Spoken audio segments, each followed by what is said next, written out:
There's a new spinoff to The Boys called The Boys Mexico coming. Now, listen, you guys know I think The Boys is one of the greatest things that's been on television in the last number of years. It's a brilliant show.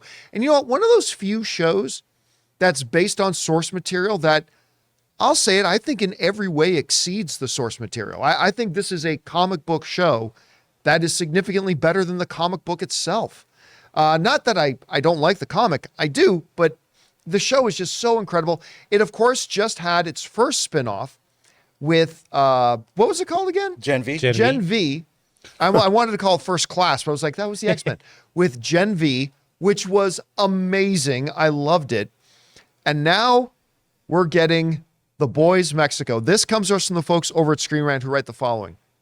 Now, The Boys is kicking off another television project. According to Deadline, the next series to join the growing franchise will be The Boys Mexico, which comes from Blue Beetle writer Gareth Dunnett Alcocer. I'm sure I'm mispronouncing his name, but by the way, Gareth is going to be the showrunner of this new series. Diego Luna from Andor and Gael Garcia Bernal, who is the star of Werewolf by Night, will both executive produce the new show, and they are said to be contemplating taking roles as well. However, neither of them will play a major character. Further details are currently a mystery, though the project is now looking for a co-showrunner. So, Amazon, if you guys remember, shortly, a few weeks after Gen V came out, Amazon said, yeah, this is the most successful show we've ever had in terms of new viewer acquisition. And that is, make no mistake about it, the number one analytic that every streaming service is looking at is viewer acquisition. That's the number one. They don't care if one show gets 1 billion views and one show gets 500 views. If the 1 billion view show got 7 new subscribers to sign up because of it, and the 500 view show got 20 new subscribers, they're going to consider that the more important stat. So, and they came out and said that, Gen V was the most successful they've ever had in anything like that. The Boys is clearly one of the most successful shows that they've ever had. It's not surprising that they're looking at expanding this world. And on the one hand, I'm all for it. I love The Boys. I love Gen V. I think the way they have approached these shows and do these shows, they are not only thoroughly entertaining and make me laugh and all that kind of stuff, but they tell some really great stories as well. They take common, real human dilemmas and then transpose those over top of this wacky genre that they've kind of put together and created for The Boys. And I love it. But I do have one hesitation. And I don't know how you guys are going to feel about this. I have learned that there is indeed such thing as too much of a good thing. And what we've had, look at the Marvel Cinematic Universe. The moment that they started to go, you know what, let's just make 8 things a year. Well, quality starts to drop.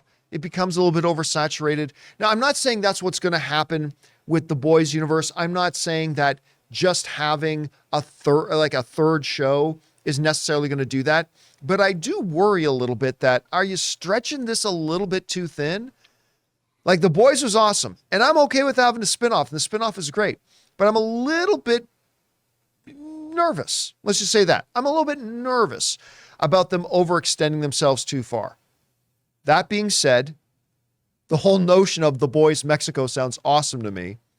Having guys like Luna, like Gail involved, I think it's going to be very exciting for a lot of people. So let's see how this one turns out. We want to take a second to thank a sponsor of today's episode, Rocket Money. Do you struggle to save money every month? With Rocket Money, you can quickly identify all those sneaky subscriptions that keep charging you month after month and cancel any you no longer use. For example, did you know that over 80% of people have subscriptions that they've completely forgotten about? It's too easy to subscribe to a free trial of something and then completely forget about it once you stop using it. That's why I'm such a big fan of Rocket Money. I've told you guys before that when I started using Rocket Money, I realized that I was still subscribed to a gym in another city I had moved away from 2 years ago. Also, my music service? Yeah, I found out I was still subscribed to 2 others. How much do you think you're paying a month on subscriptions? Most people think they're paying $80 a month, but they're actually paying closer to $200. That's why I use Rocket Money. Rocket Money is a personal finance app that finds and cancels your unwanted subscriptions, monitors your spending, and helps you lower your bills all in one place. With Rocket Money, you can easily cancel the ones you don't want with just the press of a button. With over 5 million users and counting, Rocket Money has helped save its customers on an average of $720 a year and $1 billion in total savings so far. So stop wasting money on things you don't use. Cancel your unwanted subscriptions and manage your money the easy way by going to rocketmoney.com/Campea. That's rocketmoney.com/Campea. rocketmoney.com/Campea.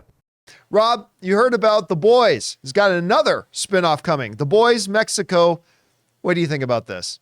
Dude, I read this and I didn't even finish the first paragraph without having a huge grin on my face, thinking about what bananas stuff they can do. Whether you have superheroes going after or soups going after cartel lords, whether you have the Mexican Day of the Dead iconography, whether you have the whole history of Mexico, maybe a hero named Quetzalcoatl or something. I don't know. I can't wait to see this. The costumes alone are going to be amazing. By the way, one of the interesting things about this is like Gen V was not called The Boys University Days. Mm-hmm. It was a totally different title, Gen V. I wonder, with it being called The Boys Mexico, remember, The Boys is not a reference to superheroes. The Boys is a reference to the group of guys who hate superheroes and want to take them down. So I'm sure we're going to get a Mexican version of the Seven, but what I'm guessing from the title, and it's a pure guess on my part, that The Boys Mexico is going to be about another group of individuals who are just sick and tired of the superheroes being assholes and decide that they want to take them down. Now, whether or not we get a Carl Urban crossover or a Homelander crossover, like we got a little bit of that in Gen V, or how much of the original Boys cast will be, I'm sure Vought is going to have a presence there as well, but it's going to be interesting to see what kind of direction they take this in. So, but like, again, here's just hoping they don't pull a Walking Dead and way overextend themselves and just put out too much. But no, we'll see.